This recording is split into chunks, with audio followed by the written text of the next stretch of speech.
Good evening, everybody. Let's start with our motivation.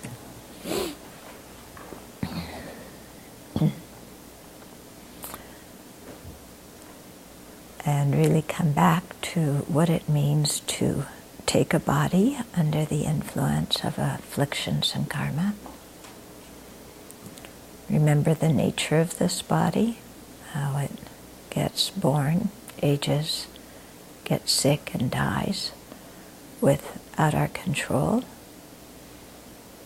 without our choice, and that our consciousness is bound to this body by the force of ignorance.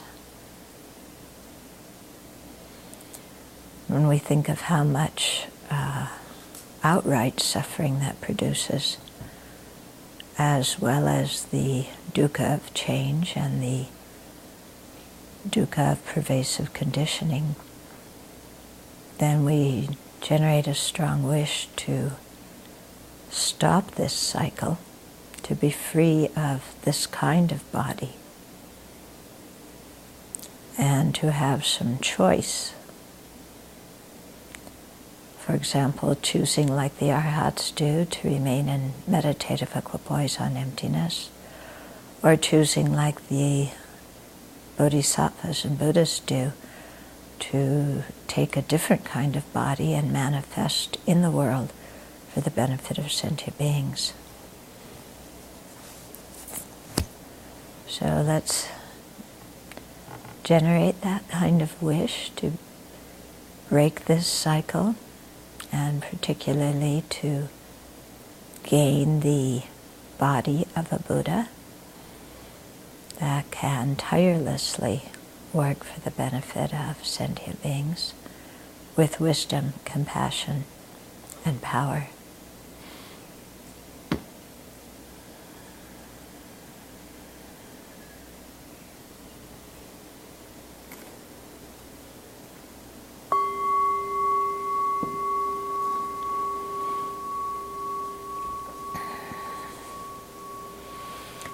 Okay, so again, this doesn't mean that we hate our body, it just means we realize it is what it is and stop the decoration about it. That saying it's the source of pleasure and so wonderful and everything. And, just really see what it means to have a body under the influence of afflictions and karma and the difficulties, the suffering, the pain that it brings to us and to all living beings, and then to generate that determination to be free and to help all other sentient beings to be free as well. So I wanted to start this evening. Some of the students gave us a little bit of feedback, so I thought to share it with you. So one person was commenting about we're on the chapter about arrogance now, and saying that arrogance makes no sense as we're totally dependent on others. Okay, and then how she was thinking about how arrogance manifests in relationship to how we interact with the environment. Okay, and so we take ownership of a land, we cultivate it, and take what we think we deserve from the earth. And as long as we treat the soil so that what we take out, we think it can reproduce itself, which of course the minerals can't.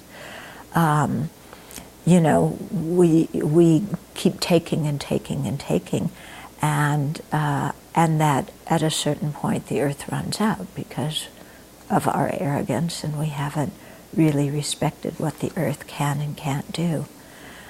Okay, when we respect the earth and we make sure that we nourish it back, and the cycle of nature continues so that we can continue to grow food. But now we just take what we can get and don't worry about it. And then we also put a lot of chemicals into the earth. So thinking that we're kind of the rulers and the king, like that. So how we get arrogant. And so, we talk about this a lot, but to really restrain ourselves and be more humble in face of the environment in our daily life takes some work, because it may mean really looking at how we use water, and do we need to use as much water as we use? Do we need to clean things as often as we clean them? Yeah, and to really look at where we drive, and do we need to drive to all those places? Or can we carpool? Can we walk? Okay, so she's saying our arrogance towards the earth can make us sick and even cause death. And so we kill our own self through our arrogance. And you can really see that when you think of climate change.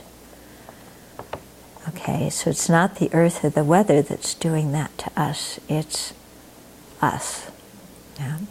So actually we are the servant of the earth, like the king is the servant of the people. Yeah? And the earth can survive without us, but we totally depend on the earth. And so we should really treat the environment, the earth, in a respectful way, and not with our short-term, narrow-minded view that brings about disharmony with the environment.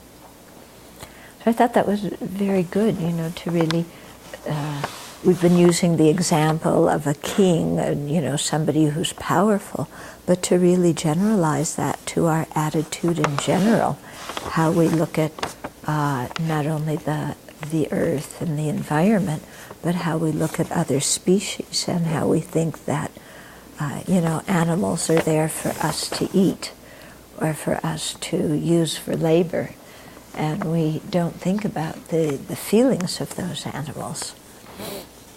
Okay.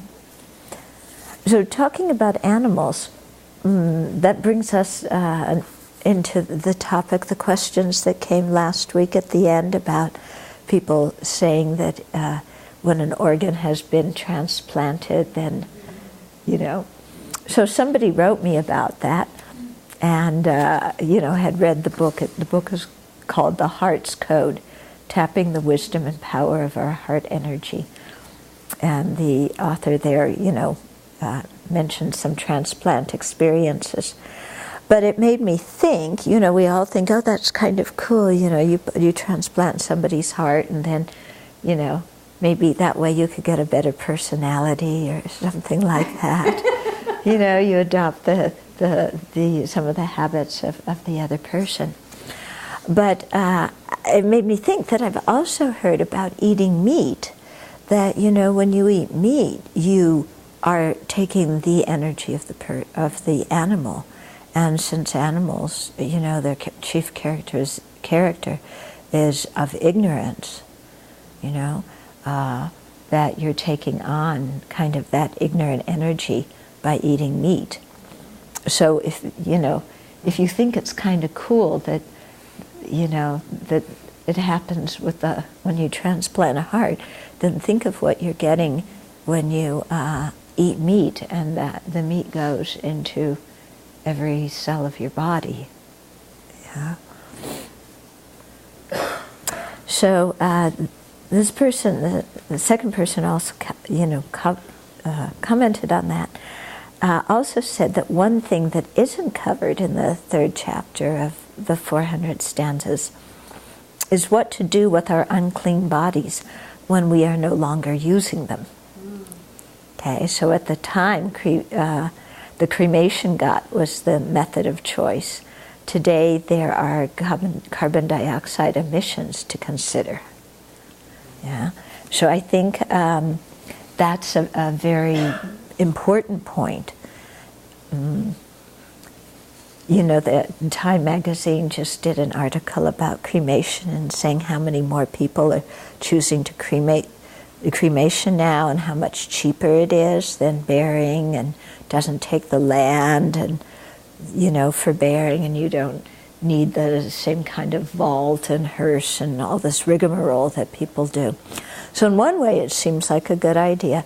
The other way, you know, when you use so much gas in the West, there's, you know, it can be really polluting. One of my, actually my old college friend, roommate was doing research on that and found out that cremation actually is not very good for the environment. So she started doing research on, I don't know what you call it, but it's where they just put the body in the earth without having a coffin. You just dig a hole, natural burial, something like that. So I don't know what the law says about that.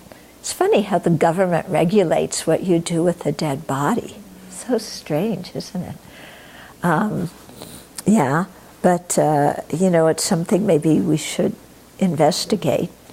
Although I must say I much prefer the idea of not having a place where the body is, of you know, because when you have a place, then people go there, and there's just the whole tendency towards reification.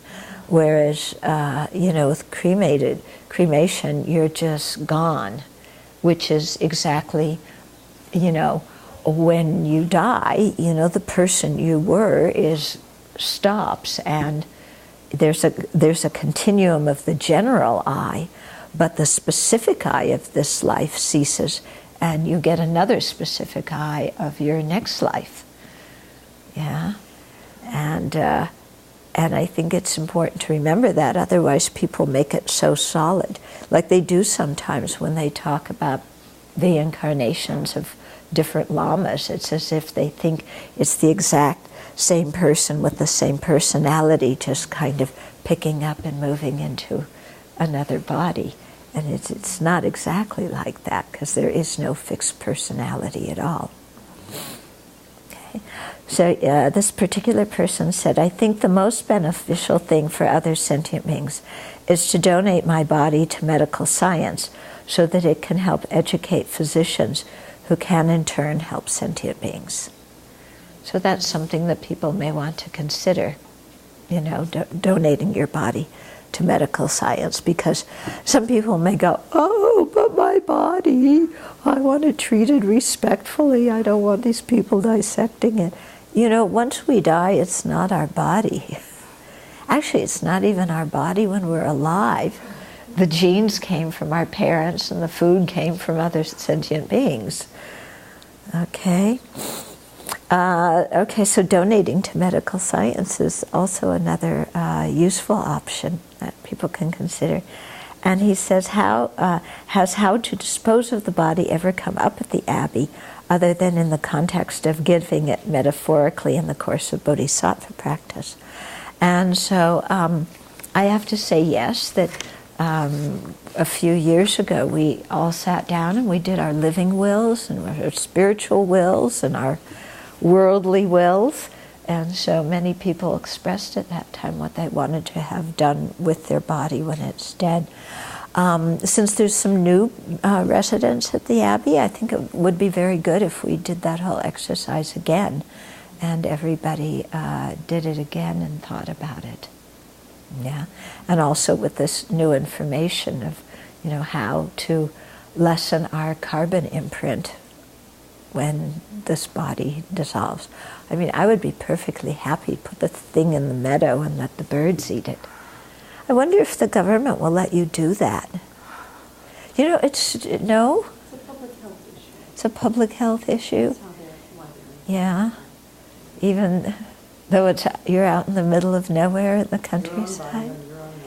Yeah. Yeah, it's strange. It's not even your own body. And, you know, if you have to have something amputated or whatever, the amputated limb is no longer yours. You no longer have jurisdiction over what happens to it. The hospital has to follow government rules about what to do with your limb after they amputate it. No, you can't take it home with you. Yeah. Interesting. In Thailand, a number of monastics donate their bodies so that they can make the skeletons that they hang inside the meditation halls as a reminder of death. Yeah, I wonder if we can do that here. If the government would let us do that, to donate our bodies in that way. Yeah, find somebody who would dissolve all the tissue. Because it's people go, oh, but it's actually very good to have this in a meditation hall. It really makes you think about death. And thinking about death is one of the primary things that motivates us to practice. So when I stayed in Thailand at one of the Wats, they had a body, a skeleton that was there. And they actually took us to see an autopsy, which is quite good for your practice. Yeah, really. And in Thailand, it's very acceptable to do that, because the monks often do that, and the government doesn't interfere in any sort of ways. Here, I don't know if they would let you go and see an autopsy. You probably have to get a lot of papers signed and the family's permission and all those kinds of things. It was so cute when we went. The monks were very concerned. There was me and a lay woman. They were so concerned that we were going to faint because one of them had fainted. And we looked at them. It's like, you're nuts. We used to work in the kitchen with our mother, where with chicken and beef and stuff like that. We're not going to faint seeing this. It's quite interesting how, they had this image of women being, oh. Okay, so let's go back to chapter 4, where we're talking about how to dismantle pride.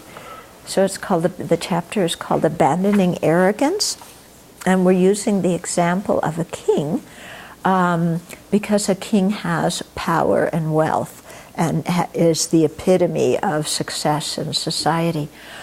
So if you can't relate to a king very well, we can use in, whatever field you're in, take the example of somebody who's very successful in that field, or somebody who you admire. It might be a rock star, or a movie star, or a sports hero, or, a politician, or, a Wall Street banker, or, I don't know, Martha Stewart or Betty Crocker or, whoever it is. Yeah, Twiggy. Wonder what happened to Twiggy. You don't hear about her anymore. So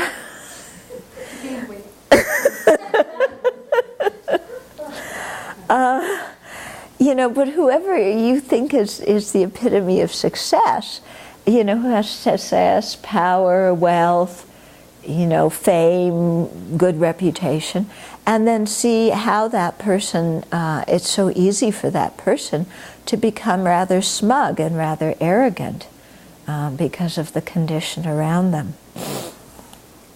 So our old friend Joe Blow, who comes up with all the questions and the ifs, ands, and buts, is now trying to justify why a king or a banker or a politician or a sports hero or a movie star, has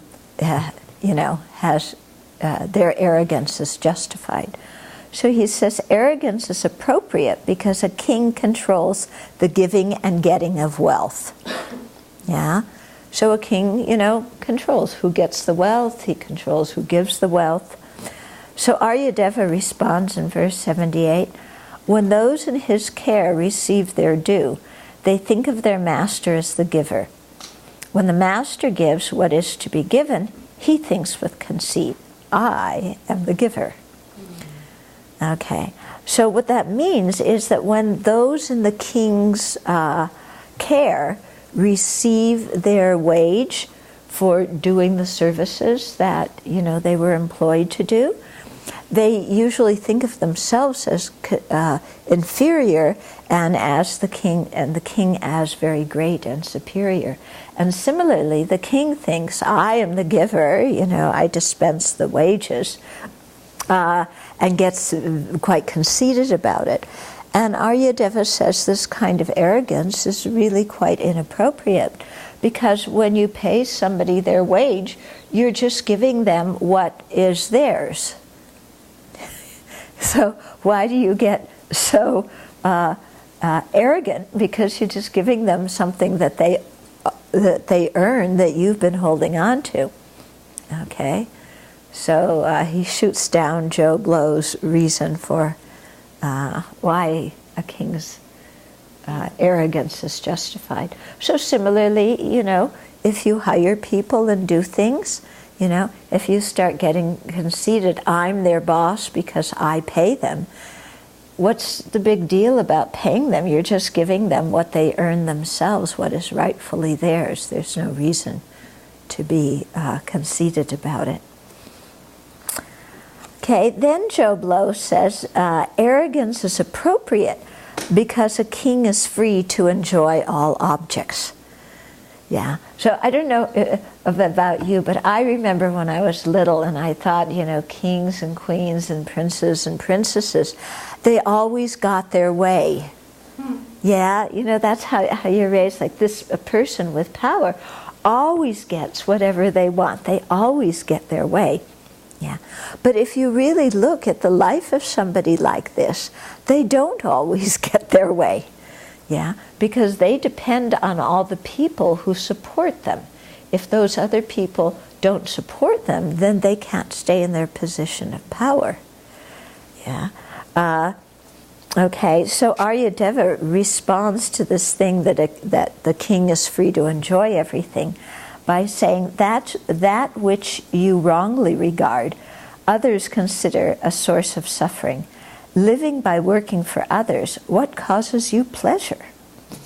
Okay, so what wrongly appears as a cause for great happiness to you, O king, is actually a source of suffering to those with wisdom. So people with wisdom look at the king's life and say, whoa, is that poor person involved in a lot of misery?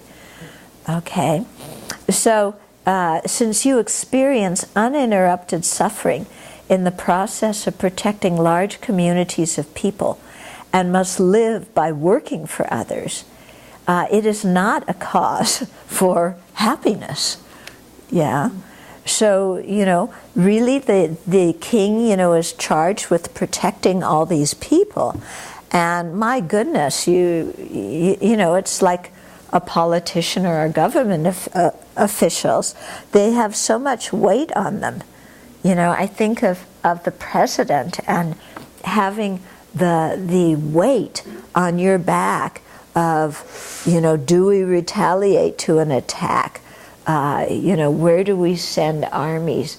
How do we deal with people who are cheating, or you know, how do we deal with crises?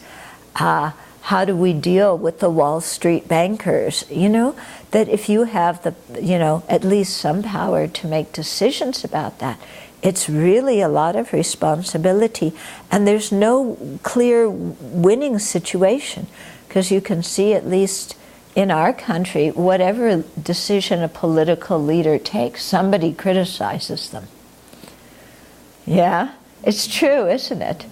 Yeah, whatever decision you take, somebody is going to insult you and say that you're an idiot and you're doing the most harmful thing in the world. Yeah, so you have to endure all this criticism all the time.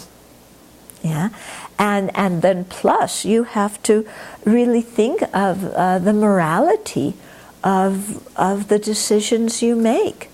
And, you know, if you retaliate and order an army to go somewhere, or if you order them to kill, then you accumulate that karma of killing. You know, somebody may be a general in the army and everybody may respect them and think, woo, they're such a big shot. But actually they accumulate so much negative karma because they're the ones that issue the orders. Yeah. The same with a gang leader, you know, that person may be very, you know, I'm the leader of the gang, but they also create much more negative karma because they're the ones who give the orders. Okay? And then also, you know, as we discussed before, whoever the leader is actually the employee of the people that they're leading, because they can't have that position unless the other people support them. And, you know, in Egypt, they just had Act 2 of the revolution, and the army stepped in again, and you know, took the president and a whole bunch of his ministers and installed a new temporary government. You know, and so President Morsi, many people didn't agree with how he was governing, and so then the army justifies it. Well, it's the will of the people, and they intervened and removed him from office. Yeah, so it's, I mean, it just happened. Such a clear example that you know, you may think that you have a lot of power, but actually you're really at the mercy of everybody else you lead. Yeah. So I think we should sometimes have a program, you know. You remember how they used to have Queen for a day? Yeah? I think we should have Abbess for a day and let some of you see what it's like. Yeah?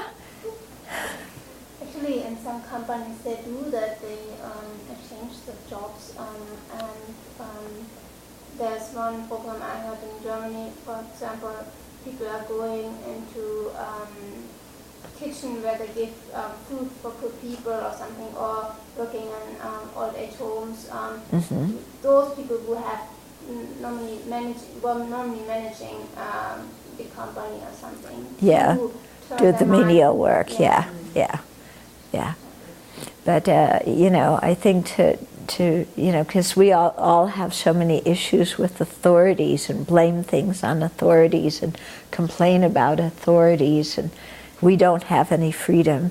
That I think it would be very interesting, you know, to have the opportunity to have that position and see what it's like and how much power you really have, you know.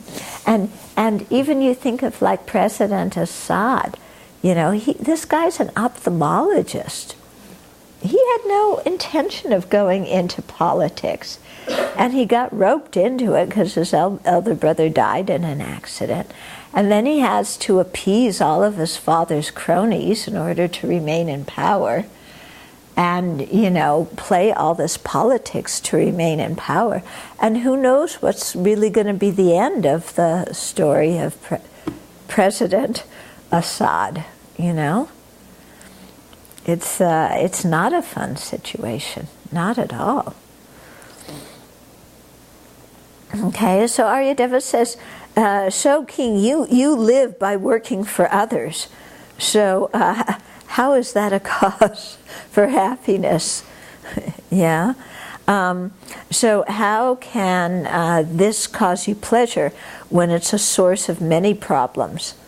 You know, so for example, when you have that kind of position as a king, you know, if you think, oh, I can do anything I want, then your craving goes crazy. And you crave for this, you crave for that. You order people to do all sorts of things to bring you whatever it is you want. And, you know, so you create a lot of negative karma. And then Gyaltsabje tops it off with, it's inappropriate to feel glad at being appointed to punish thieves. Yeah? And you think of it, you know, we usually think of a judge as so powerful.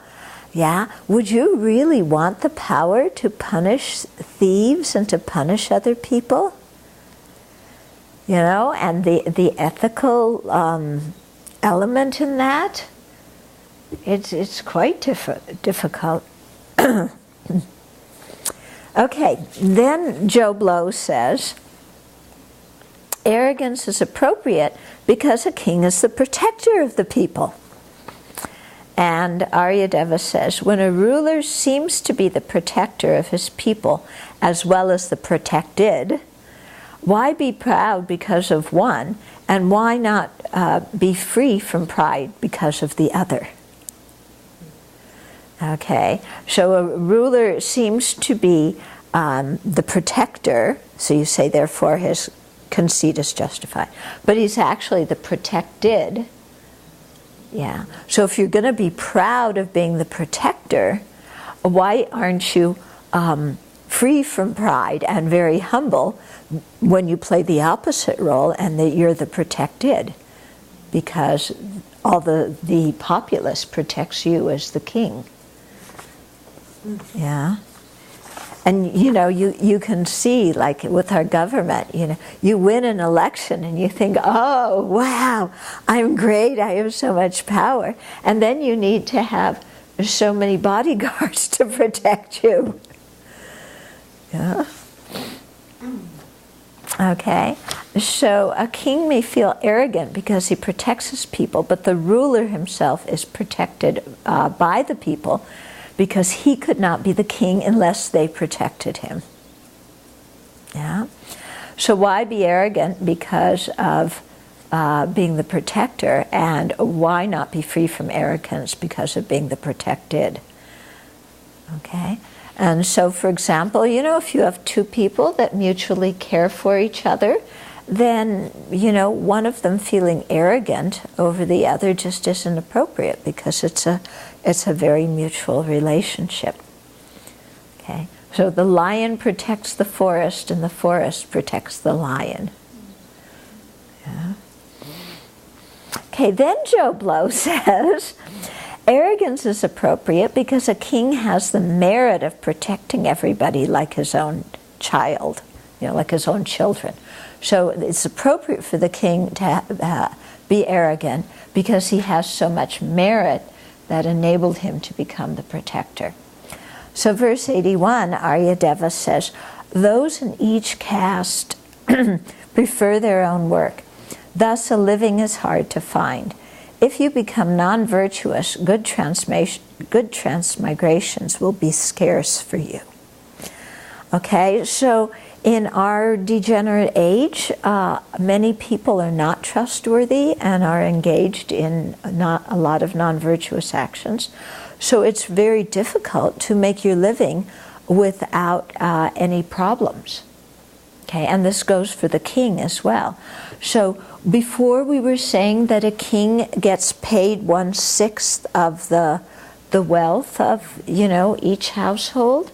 So if you seize as your due 1/6 of every household's wealth, you also get 1/6 of the non-virtue that they committed in creating that wealth.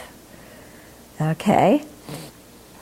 So, and since as a king you're practicing seizing other people's property, fortunate rebirths are going to be rather scarce for you because you're committing so much negative karma. So why are you so conceited if you're heading towards a lower realm? Yeah, it just doesn't make any sense, because your power is not permanent, your status is not permanent, you're creating so much negative karma. What do you really have to be proud of? Okay, so not only does a king do many ill deeds, but he adds to those wrong actions done by others. So you can see, like, in terms of karma, remember when they had that whole operation to kill bin Laden, then the people who planned the operation and who authorized it, even though they didn't do the attack, they accumulated the same karma as not just one of the Navy SEALs, but each one of them, because they were the commander who initiated the whole thing. Okay? And so the same, whenever you're a leader, and if you misuse that power and encourage people to create non-virtue, then you really get a lot of negative karma because of it. On the other hand, if you're a leader and you lead people to create virtue, then you get a share of their virtue. Yeah. Of course, when you try and give people instructions on how to create virtue and they go, no, then I guess you miss out.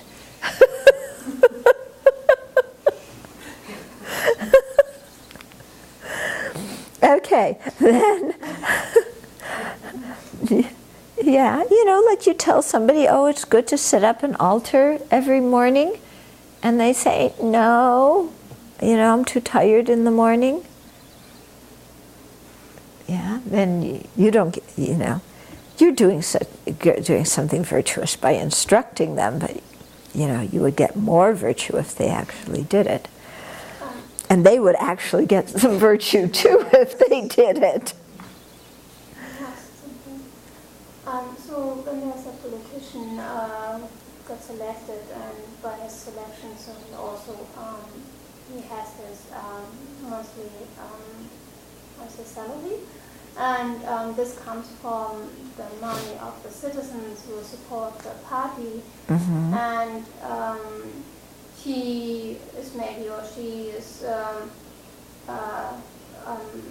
emphasizing maybe a special topic like integrating, solar energy, making it more firm in the country, and the people are deciding more to do different activities than solar, more something what is maybe not very, has not a long-term approach a healthy environment. And then, but they select him because of other topics. He is very good and they support him. So does he then collect negative karma when they do something what he's not supporting necessarily? Okay, so the question is, if you're in a position of authority and the people under you do something that you don't support, do you accumulate that negative karma? If you didn't instruct them to do that, no, you don't.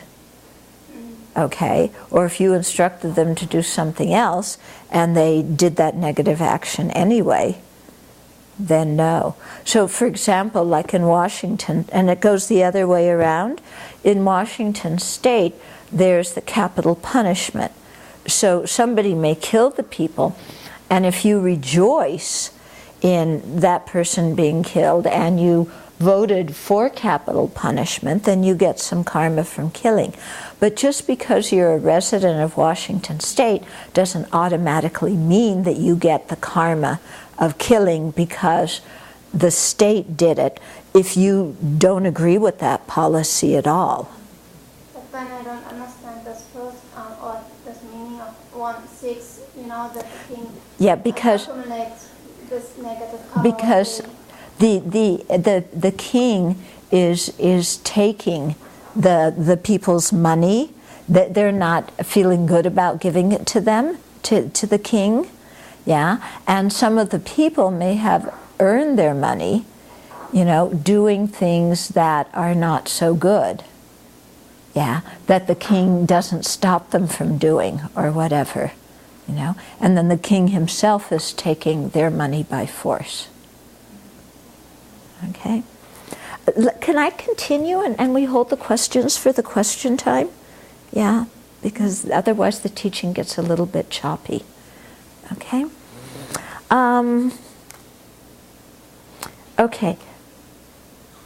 Okay. So then, because there Joe Blow had said that the arrogance is appropriate because the king has the merit of protecting everybody like his own child. And Aryadeva's response is, well, you're not really creating merit by doing that, because kind of look at your motivation. Okay?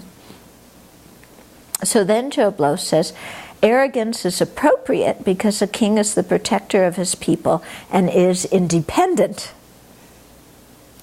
Is a leader independent? No. So verse 82 says, those who act at others' insistence are called fools on this earth. There is no one else at all so dependent on others as you. Okay? So someone who doesn't do work that must be done, but he can do, and who only acts when others insist, is called a fool. Okay? So, since a king's actions depend on the requests and the insistence of others, there is no one so dependent on others as the king. Therefore, arrogance is unjustified.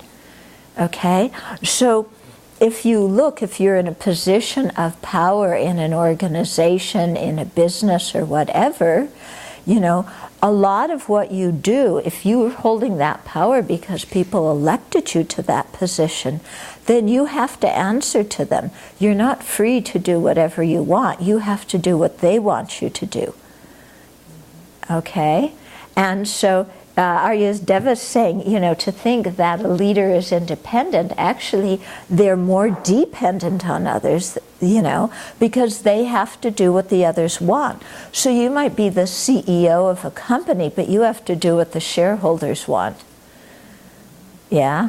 Or you might be the, like a minister in the government, or, hold some kind of position, but you have to do what all the people under you want.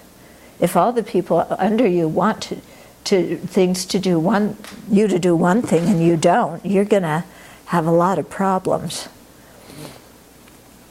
Okay. Then Joe Blow says, arrogance is appropriate because the protection of his people against harm from others depends on the king. So again, this whole thing, the king is the protector, the king is the big shot, he protects the people. So, I'm the great and glorious protector, therefore it's appropriate to be arrogant. Yeah, or, I'm the boss of the company, I'm protecting everybody's jobs, or, I'm the king of the family, I'm protecting everybody in the family, whatever it is. So, Aryadeva says in verse 83, claiming protection depends on me, you take payment from the people. But if you perform ill deeds, who is equally merciless? Okay, so no one is as merciless as a king who performs ill deeds.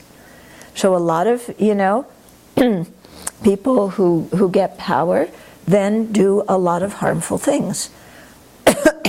And we see this again and again because they think that they're independent. And they think that because I have this power, because I'm protecting people, that gives me the right to do what I want.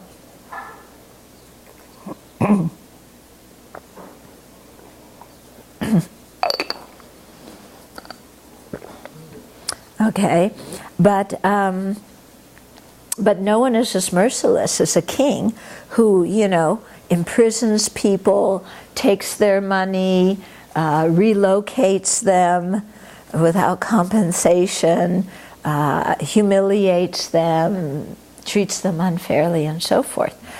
And so claiming that the protection of the people depend on him, when the people don't make a large payment, the king takes it by force and performs many negative deeds such as killing. Yeah, so in olden times, if you didn't give the king the tax, they came and took it by force, or they killed you. Now they, throw you in prison. The IRS comes and gets you and throws you in prison. Yeah. Well, supposedly they do. If you're a common person, they do. If you're an important banker, they don't. Once in a while, there's been a few who have gotten busted, okay? So kings take money from the people but don't do their work. So their work is actually to protect the people, but they don't. They just take the money. They get paid and don't really protect the people. Okay, then the Joe Blow says, but if wrongdoers aren't punished, it's detrimental to others. Therefore, to protect the people, it is proper to exact punishment. So he's sticking up for the king. Before Aryadeva was saying, the king's merciless and he's creating so much negative karma and not really doing his job of protecting people. But now Joe Blow says, yeah, but if the king didn't, beat people and imprison people, then everybody else would suffer. So, it's proper for the king to do that and punish people. Okay, so Aryadeva says, if people who do ill deeds should not be treated with mercy, all ordinary childish people would also not need to be protected.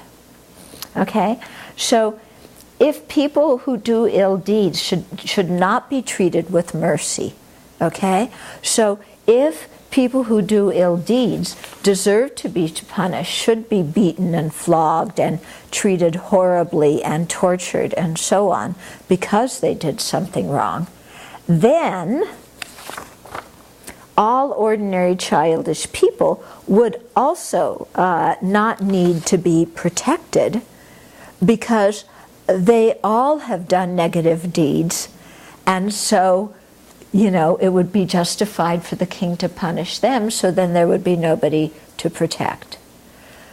Okay?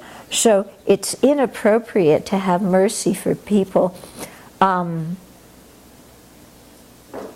If it's inappropriate to have mercy for people who have done great wrongs like killing, then ordinary people would not need to be protected with compassion, since they all engage in wrongdoing. Okay, point clear here? Yeah, and so then, therefore, all of them would deserve to be punished.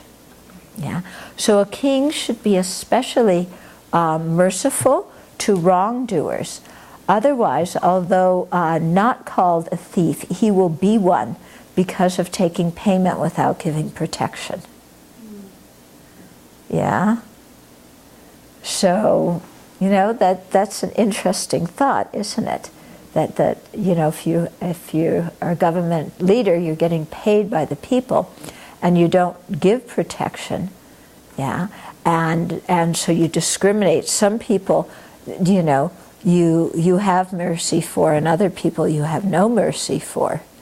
Then you're not really protecting everybody in the populace, But then Joblo says, well, they shouldn't be protected; they should be punished. And then the answer is, well, then you should punish everybody because everybody's done something wrong. Okay?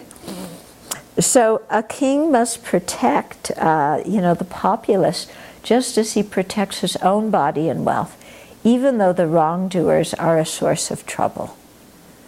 Okay? So protecting wrongdoers doesn't mean that you just say what they did was okay, and there doesn't need to be any penalty, and there's no consequences when you do wrong. That's not what is being said here. Yeah, clearly if somebody is doing something damaging, you need to curtail that person's activities. And if they can't be trusted to restrain their own activities, you may need to punish them. Not punish them, imprison them. But you're imprisoning them out of compassion, not only for would-be victims, but also for that person, because they're going to create a lot of negative karma by harming others. Okay? So that's very different than imprisoning people with the attitude of punishment. And this is, one of the things I think we need to think about a lot in this country, is that we really we imprison people with the idea of punishing them, and through being punished they will change. But the thing is, when people have nothing and you take something away from them, it doesn't encourage them to change at all. Yeah, because they don't have anything to start with. Yeah, they're maybe didn't get a proper education, or they were impoverished, or they were treated so poorly as a child. So taking something away from a person like that does not encourage them to change. In fact, it actually increases their anger and resentment, and that's why we have the situation of people being imprisoned and then coming out of prison often more angry and thus more harmful than they were when they went in. Whereas if there was this feeling that we're imprisoning you, like to protect you from yourself, because when you harm others, you're harming yourself and creating so much negative karma. And we're trying to protect you from creating that negative karma, and protect you from getting yourself in situations whereby you harm others and then you get harmed in return. Yeah? And so, you know, you like we have all these situations of these people who go on killing sprees and then are shot. Yeah? Well, if some of these people had been identified and you know, who had committed crimes before and had been imprisoned with the idea of restraining them from their own harmful mind, then they wouldn't have reoffended and gotten themselves killed in the process of it. Okay?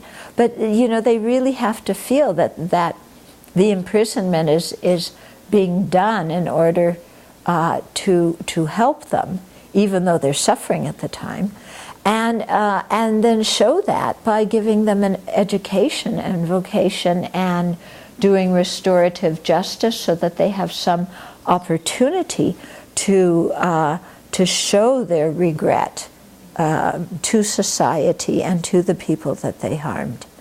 You know, whereas if you just throw them away, throw them in the can and toss the key away, they get even more angry.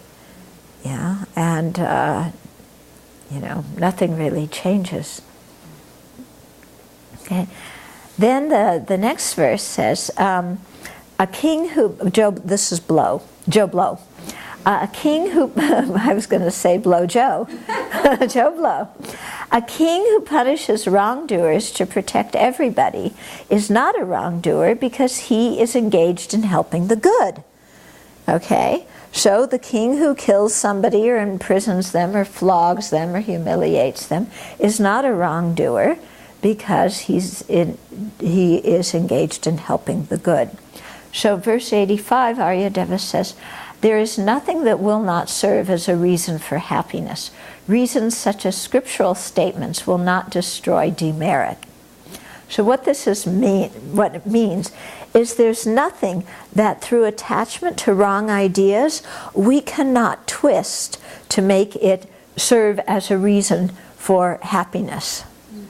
Okay? So here, you know, what Joe Blow is doing is saying that the king is not a wrongdoer because he's engaged in helping the good.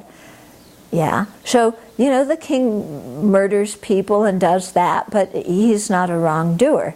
And Aryadeva is saying, you know, you're just taking things and completely twisting them to justify and rationalize what you're doing. Okay, so he uses some other examples here. So those who enjoy being butchers say, well, this is the traditional work of my caste, and feel very happy being butchers. So just because you feel happy about something, and just because you have a reason for doing it, doesn't mean it's virtuous, doesn't mean it's wholesome and beneficial. Okay, so some Brahman treatises say that animals were created by Brahma to provide sustenance, so killing them isn't an ill deed. You know, this is also the idea in Christianity, that animals were created for human beings, so it's fine to kill them. Okay, and Aryadeva is saying just because something is found in a scripture doesn't necessarily mean it's true.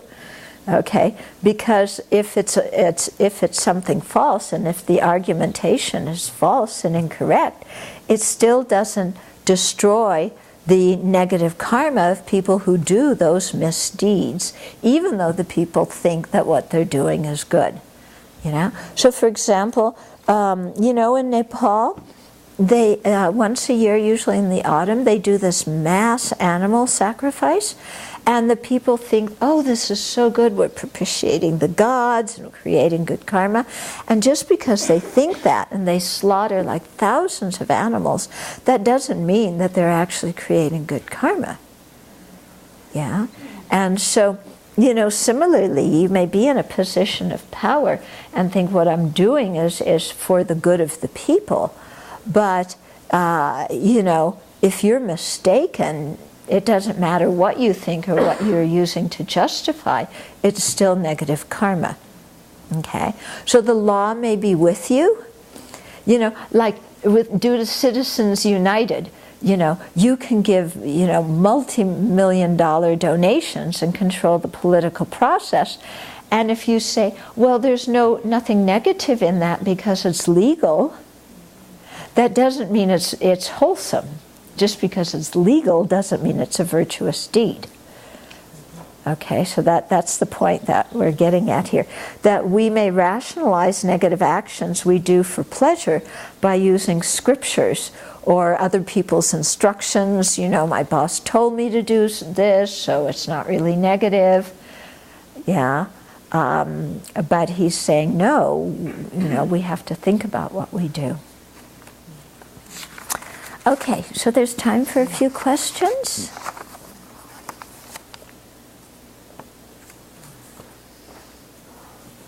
Now people don't have questions. It's just a comment.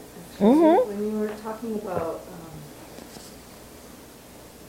imprisoning people to protect themselves, to protect their own minds, it just reminded me also of the reason to come to a monastery. The reason of what? To come to a monastery. Oh. You know, and once there, we may feel imprisoned sometimes, but to kind of remember that that's also the point. Yeah, that's the point. Yeah. Yeah, you come to a monastery to protect yourself from your own negative mind. Yeah. Personally, I'm so inspired by the biography which Natan is brought down of the Buddha. And there was this one point when King Suddhodana asked the Buddha to take over the rulership, and the Buddha already had many bhikshus and was famous for his awakening. And the Buddha replied, no, I will not do that because I'm now a citizen. I'm now not belonging to one country or one family or one clan, and I'm not having one home. The earth is my home, and I don't earn a position. I'm a simple monk. And then he gave the teaching about how actually a county can be ruled in a positive way without or be causing so much negative karma. He was speaking about the 5 precepts, living in 5 precepts. I also remember that Nagarjuna and Precious Garland was speaking about how to rule, how to deal, for example, when somebody is doing criminal acts, when you put him or her in a prison, and that you should not punish the people, but you should support their positive potential. So the person will also recognize that the king is not doing something bad with him and will have a positive change in his mind. Yeah, right. To try and do something positive for the person. Yeah. So Venerable, how is this, maybe I'm asking too soon of a question, but as the 4th distortion, how does the arrogance part, is this to reifying the self? Is that what Okay, so how is this part about arrogance relating to seeing that what the 4th distortion of seeing what lacks a self as having a self? Because when you are arrogant, there is the very gross feeling of I, a big I that's quite important. Okay, so in this chapter, he's really talking about the manifest feeling of I as being conceited and arrogant and super important. Okay, so definitely seeing that there's some kind of concrete self there in a very gross form. But then the subtle self that we're grasping at, a subtler level of that, of seeing what doesn't have a self as having a self, that distortion, that's going to be refuted in chapter 9 through 16, the last 8 chapters. Because I have to say that a lot of Joe Blow's reasoning is really silly, well, stupid. I can track Aryadeva just shooting little arrows at them, but the thinking is just like trying to find every little positive opportunity to make a point about something that is so silly and has no... Right. Yeah, so all these comments that Joe Blow's making, it seems like he's just going to extreme lengths to prove, and his reasoning is so obviously flawed, you know, that what's this guy doing? But, you know, if we look back on the first 3 chapters, it's the same thing. You know, oh, the body really is pure because we wash it and we decorate it with flowers and use, you know, deodorant and perfume and everything else. And, you know, things don't really change because they look exactly the same the next day. So the thing is that in one way those arguments look really silly, but in another way they're the ones that our own minds use when we are believing in these distorted conceptions. Yeah? I think I just got to translate how I would do this, how Yeah. I would make up these. Okay, so this is a good exercise then, you know, because maybe some of Joe Blow's reasonings, you know, have to do with that historical period. So maybe go back and bring out your own Joe Blow this week. Yeah. Okay, and write down some reasons that you have why you think that being in a position of power means that it's fine for you to be arrogant. Yeah. That would be a very good exercise. Yeah, because this Yeah. is not relating to Joe Blow here. Yeah. Well, we could still the same. You know, it's fine for me to be arrogant because I was elected by the public, so they all like me and they all trust me. Yeah. Yeah. Or it's fine for, you know, it's right for me to be arrogant because I was appointed to this position by the shareholders. Yeah. Or it's right for me to be arrogant because I'm the leader of this family and the whole family depends on me, and, you know, whatever it is. Yeah. So go back and see the reasons, you know, that your own internal Joe Blow uses. And then we can play with that next time. Yeah? You said that having those thoughts create a lot of negative karma. Mm-hmm. And I have difficulty with that because sometimes I have thought that comes in my mind and scared the shit out of me. Mm-hmm. And I don't know what to do with that. Mm. I know if I don't act out them, Right. but still for that to rise in me, like, I don't know, I get... Yeah. So sometimes it happens, and I think it's happened to all of us, that we have had thoughts that have shocked and horrified ourselves. Ill will. Yeah. Like some kind of hatred or ill will come up and just go, oh my God, how could I even think that thought? You know? So of course we restrain ourselves, but still it can be frightening to know that our mind is capable of even thinking like that. So what to do in that kind of situation? How do I know that I'm not creating bad karma? How do you know that you're not? How do you know that you're not creating bad karma? That's not the question to ask. Because whether you know or don't know you're creating bad karma, or whether you are or aren't creating bad karma, still in your heart you don't want to have that thought. What is saying for me? So, the same. yeah, so isn't the thought, isn't the question, how do I subdue those kind of thoughts? Yeah. So, yeah. I don't want to create harm, so how do I subdue those thoughts? Is that the question? When it arises, what do I do? Right there. Right, That's where I'm right there. Confused. Okay, so...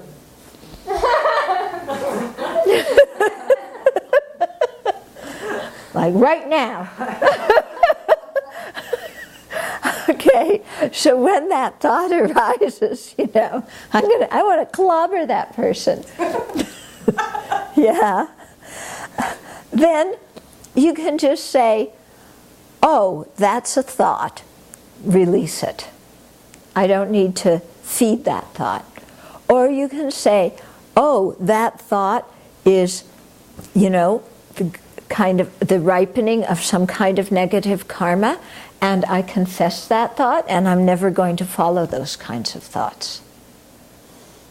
Yeah, and to just be honest and say, yeah, I don't want to think like that. That's not the kind of person I want to be. So I'm not following that thought. I'm not going to sit there and get all guilty for thinking it, because that's going to just keep me more stuck in that thought. Like, oh, what a terrible person, I had that evil thought. Oh, what a terrible person, I had that bad thought. Oh, what a terrible person, I thought this. That just, you know. Piece of shit. I beg your pardon. Or there's just a lot of analyzing on why did that happen and where did that come from. And I mean, there's a lot What of does that mean? what does that mean, going into a wrong way. I mean, taking Yeah. the wrong track on that kind of mind, where you really want to find an antidote Yeah, rather than trying to analyze. yeah, right. And just to recognize, okay, that thought, the important thing is to say, that thought came in my mind.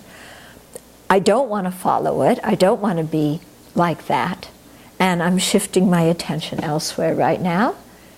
And, you know, I can do some Vajrasattva mantra or whatever, because that might help me, you know, purify just whatever, you know, latency was there that manifested as that thought coming up at that time.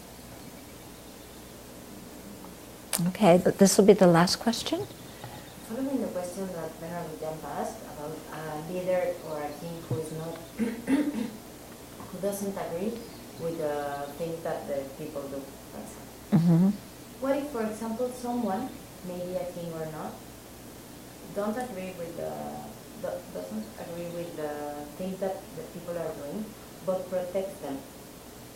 I mean, in terms of the karma, he gets the results, he experiments the results of the karma of that action. Can you give me an example? Yeah, for example, I am a king and someone kills another one, Mm-hmm. another one from another town or Mhm. another kingdom, something. Mm-hmm. And of course I don't agree with that action, Mhm. but I protect the people who is performing that action.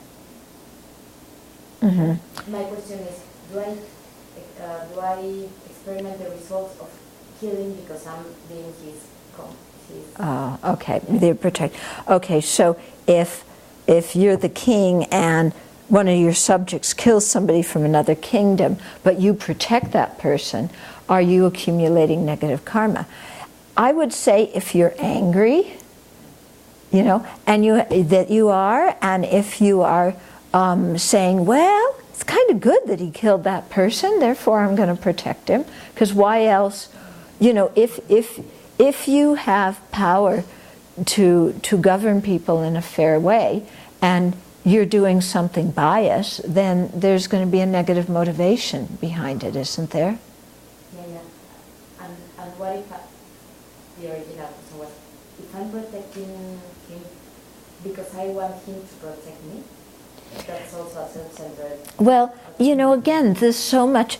It's kind of like, you know, when people are in prison or when you're in a gang, you defend the people in your gang no matter what. Yeah. Even when they're wrong, Yeah. you defend them. Is that wise or is that stupid? It's stupid. It may protect your life, Yeah, that's it. but it's still stupid. Okay?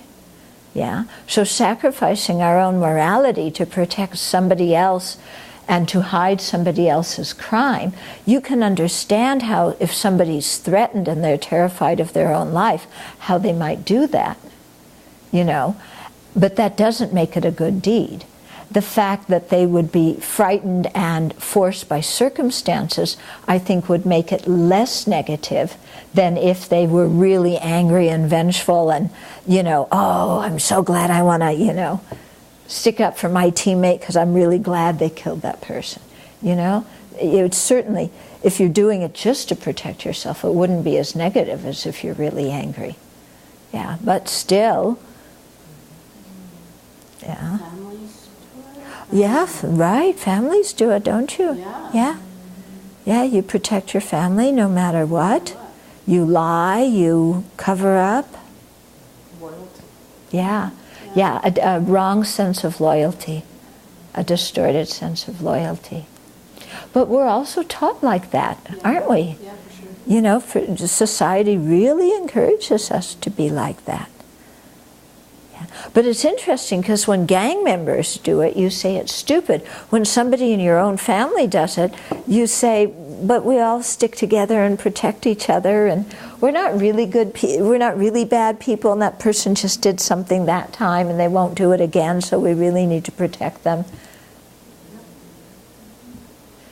Yeah, so we always have a reason, a justification there.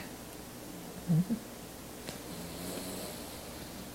Okay, and you know, in that light, you can look at what some of the Catholic clergy did, who covered up for the abuse of priests. You know, because they're thinking, oh, but you know, that priest, he also has so many good qualities. He helps so many people. This is just a small thing that's wrong. We don't want to stop him from doing all the good things he does. And, you know, or they think, you know, if he's exposed, then it'll really ruin the whole reputation of the church, and many people will lose faith, and that will be very damaging to people if they lose faith. So we need to cover up to protect the reputation of the church. So, you know, you can see how people do this kind of thing, and they have some reason, which to them makes some sense. You know, so right now people are really screaming because Timothy Dolan, is he the Archbishop now of New York? So he was in, what was it, Michigan or somewhere? Minnesota. Huh? Minnesota. Minnesota, yeah, something with an M. And you know, and recommended to the church that they transfer assets of the church into a different fund, because he had a feeling that there would be court cases against the church. So he wanted to protect the assets of the church. So in one way you can look at what he does, and he's thinking, well, that was money offered by the faithful. We can use it to build a school. We can use it to build a hospital. You know, we want to protect that money. Yeah, but then you also look at it and see, but he, you know, also was covering up the ill deeds of some people that were really damaging. And when the families come seeking some sort of recompense for that behavior, that's the part that he's saying. Right. Yeah. Yeah. So you can see, I mean, when you're a leader, these are excellent examples of, like, when you're a leader, what are the situations you're presented with? And how do you deal with those things? Because, you know, whatever you do, somebody's going to be unhappy, and whatever you do, something that you care about is going to suffer. Yeah. But you know, Venerable, the teaching that has always been really helpful for me is when you laid out the short-term benefit with the short-term suffering, the short-term benefit with the long-term suffering. That clarifies things for me so much when I think about the world and think about my own actions. Right. Right. But even in this one, Dolan could have said, but long-term, many people in the church would suffer by losing faith. Yeah? He could have very easily thought that. Sure. Yeah? Yeah. And then, as it turns out now, by covering up, then that's what's making people lose faith. Yeah. But then if they never found out to start with, you know, that's what he's thinking, then we wouldn't have to deal with all of this. So better just kind of keep it hush-hush. Don't let anybody know. Yeah, then people don't get so upset. It's difficult. Yeah. Difficult.